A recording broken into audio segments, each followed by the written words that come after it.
Disclaimer, this video content is for educational purposes. Please make sure you do your own research about the information to be satisfied. Alright, so in today's video, we're going to be talking about best emails for surveys. Before we go into details, we will have to know what is email, types of emails, their usage, and the best for online surveys. Alright, so let's check out the definition of email. What is email? Email is a digital address used to save, send, and receive messages, document files, videos, pictures, etc., and many more. So in today's video, I'm going to be talking about 5 types of emails and their usage, right? Then after I talked about their usage, then I'm going to talk about the best for survey and their branding. That's the brand to choose for the email. So number 1 is personal email. Personal emails have to do with your privacy and encryption. It simply means only you having access to the email and every other information in it.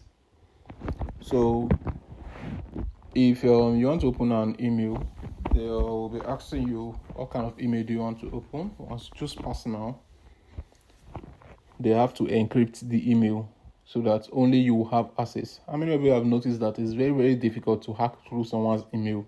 Even though you have the password and you can't hack into their email just like that, because the company will ensure they verified through device and so many other information.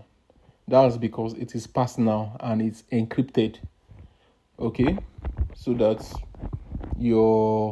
your information will not be seen through. So let's go to number 2.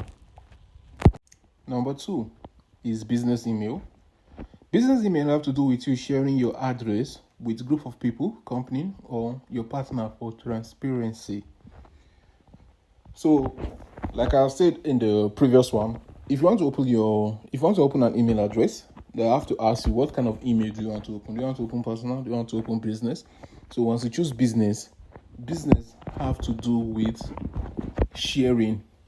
You understand? Sharing. So this business, This business email of it is much more easy to get hacked than personal. Well, because personal is not encrypted, but personal is encrypted and business is not that encrypted, because your information is being shared to a group of people, or you share your information with a company and your partner, something like that. So I'm just trying to explain this in a layman's way for everyone to understand, right? So I don't want to speak big grammars, so I just want to go straight to the point. So let's go to number 3. There's a place I'm heading to. Still follow me. Number 3, work email or working mails. These type of mails are for professionals, right? I'm talking about industries, companies, etc. So these are the kind of people that use this type of mail. This one is beyond business mail, because business mail is just for sharing. You understand? With group of people, like maybe you guys are in 4 in number, 5 in number, you and your partner, you guys want to share email, right? That's for business mail. But this one is for industry and for company. So this one is just beyond business. Business is still part of it, but it's beyond, or let me just say it's an advanced business email, right? Let me use that word. It's an advanced business email. So I just want to list them and explain them. Then very soon there's a place I'm heading to, right? Follow me. Number 4, temp mail. So this is the type of email that is used to send files temporarily, like it has expiration date, expiration time, expiration date, whatsoever. So if it's within 24 hours, I think it's expiration time. Then if it is above 24 hours, it's expiration day. So it can be in 3 weeks interval, 2 weeks interval, 1 week interval, 1 day, 3 days, or 60 minutes, 10 minutes, and the rest of them. I think the highest temp mail is 1 month, right? So these temp mails, some of them are good, while some of them are not good, right? But they all have their own uses and purposes. Let's go to number 5. Number 5, junk mail or junky email. These are the type of emails used in spamming. These are unwanted emails. Have you noticed sometimes you just open your email, like you just open your email app, and you start seeing emails that you did not request for, you did not want. These are junky mails, right? And a lot of people use it for spamming. A lot of people use it for pinching. There's what's called pinching, either pinching, phishing, whichever way, that's in a form of way to manipulate someone to get their information, which is very, very dangerous, right? Very, very dangerous. So now, I've been able to explain the 5 major type of emails, right? That's in my own way, right? Because there's a way it is being stated in grammars, but in my own way, I'll be able to state the major 5 type of emails. So now, out of these 5, which one is best for online survey services? We have personal email, we have business email, we have work email, we have temp mail, we have junk mail. So I've explained the personal one, right? It has to do with encryption, your privacy. The business one, it has to do with you sharing information with 2 or more people. It has to number 3, the work email. These are for professionals, for companies and industries and more. We have 4, temp mail, which is temporary emails, and the 5th one is junk mail, which are unwanted mail. So out of those 5, which one does survey site require? Survey site require personal email. Personal email. Now, third-party survey site is what I'm talking about. They require personal email. So these personal emails is because they know that you are the only one that have information to it. This is the one they actually require. If you go and use a business email to open a survey account, you are going to be having issue because number 1, they are going to be suspecting that people will have information of what is going on in your account, and those people can be able to carry those information and go and be attempting to log in and running tasks without your consent. So these are not allowed, right? It is not allowed. Now, working email, third party survey site does not want you to use working email because working email are for companies, industries. Are you seeing it now? I've talked about B2B surveys, right? Business to business survey. Business to business survey, those are the people that require, those are the kinds of survey that require working emails. For instance, I talked about all these third party, right? Like for instance, this top survey, from them to the place they are getting their surveys from, which is the panels, it is business to business.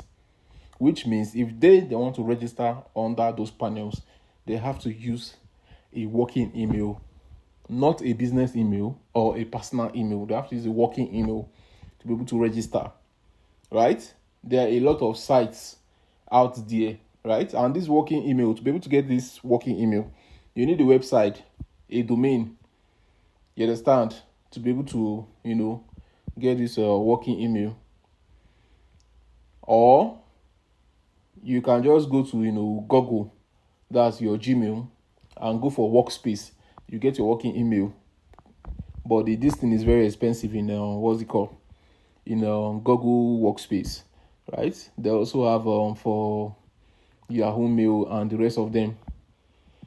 So if you want to run this stuff, that's if you want to get a working email, you have to get a domain and connect it with a clarifies, right? Connect it with clarifies. That's how you should be able to what get a working mail. So the number 4, junk mail in temp mail, it is not really accepted because it is temporary. Imagine you use it to register for your service and you are trying to send what's it called? You're trying to send XMS. You're trying to send an OTP or you are trying to withdraw your reward. You may not see that reward because it has already expired before that time. If you do not meet up, except you meet up, and even though you will meet up, they will be suspecting you because what's it called?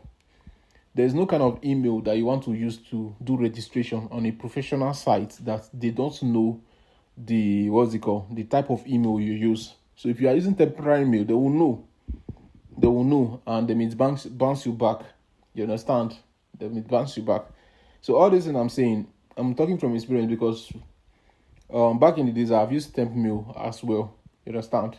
I've used temp mail. One thing about temp mail is that you don't even need to stress yourself. You can get it. You just type anything and get it, and that's on all these sites that provide temp mail, right? And you get your what you want to get, but it's very, very dangerous for someone that wants to be working all day to be making money from online service and the rest. The last one is junk mail. Don't even trying to use junk mail. It's not accepted. You understand? It's not accepted. That moment you're using it, you'll be having issue. Now, the reason why I'm explaining this is because a lot of people does not even know how all these emails work. They just go about and open an email, you understand, and they just feel, yes, they are good to go. While you are opening an email, you have to carefully observe if it is personal email you are using or it is business email you are using. You understand? That's when you are opening an email address. So for you to open a working email address, it requires a lot of process, right? So if you want to learn that, you can go on YouTube and type how to get a working, working email. You understand? They will see the steps there because I don't want to do it here. That's a whole lot of process. I have my own, I have my own working email. I've been using it for a very long time now, right? So let's talk about email branding. Now that you know email, the uses, how it works, now let's talk about the branding. What branding is the best? What branding is most acceptable for online service and your remote jobs attacks? Anyway, let us talk about for online service because that's the area or the field I'm specialized on this channel. Alright, so these are the email brandings. We have Gmail, Yahoo Mail, Outlook Mail, iCloud Mail, Zoho Mail, Proton Mail, Yandex Mail. Now, all these mails you're seeing, they are different branding of emails and they have their own function and they have their functionality. Let me do this functionality, right? So Gmail is generally accepted, right, worldwide for 99% kinds of taxes. You understand? Because I cannot say 100%. Like for instance, the last one, Yandex Mail is for China, right? It is Chinese people that are using Yandex Mail. So if you're in China, there's some kind of email they may not accept from you. That's all these brand emails. You understand? So they may want you to use their Chinese email, which is Yandex. Are you seeing it now? So while survey companies, they generally accept Gmail, they generally accept Yahoo Mail, but not all of them. This Gmail is like 99%. Yahoo Mail is like, let me just say 80%, because not all survey that require Yahoo Mail. There's Outlook Mail too as well. iCloud Mail, Zoho Mail, Proton Mail. There are so many kind of branding, right? But then iCloud Mail is like 50% accepted. Zoho Mail let me just say 40%, because it's not all email that require that. Proton as well, even Yandex as well, because China does not offer much online surveys like the US and the UK. So now there's a question a lot of people used to ask that I think I will have to use what's it called? A lot of people do say you will need a US email to be able to run what's it called? To be able to be getting surveys and cashing out from surveys. So people will say you need a UK mail to be able to be running UK surveys and be cashing out email surveys.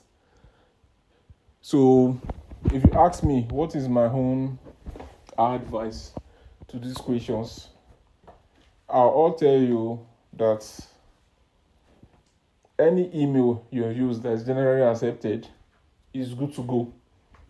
It doesn't matter whether you're using a Nigerian email, you're using a UK email, you're using a US email, or whichever country email you are using, right? As long as the branding is accepted, you are good to go. Let's say, for instance, you want to open a survey site, right? You want to register, you want to sign up for a survey site, and the branding of the emails that they ask you to sign up with is Google Mail, which is Gmail, and iCloud Mail, Yahoo Mail.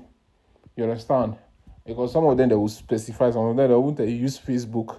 You understand? So I will advise you, if they say Gmail, just use your Gmail account, personal Gmail account, okay, to register, as long as it's third party. But if it is B2B, that's business to business, then you can use working mail or business mail. If you don't have a working mail, use a business mail, okay? But if you don't have a working mail, but if you don't have a business mail, you have to create one. Yes, you have to create one. So if you are doing a B2B survey, use a business email, right?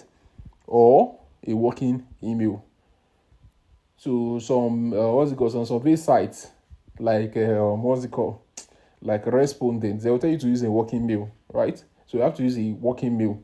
So it is very, very important to have all these stuffs, okay? So I just come to enlighten you guys on this email surveys. So it's very, very important. Thank you, and I'll see you guys in my next video. Bye.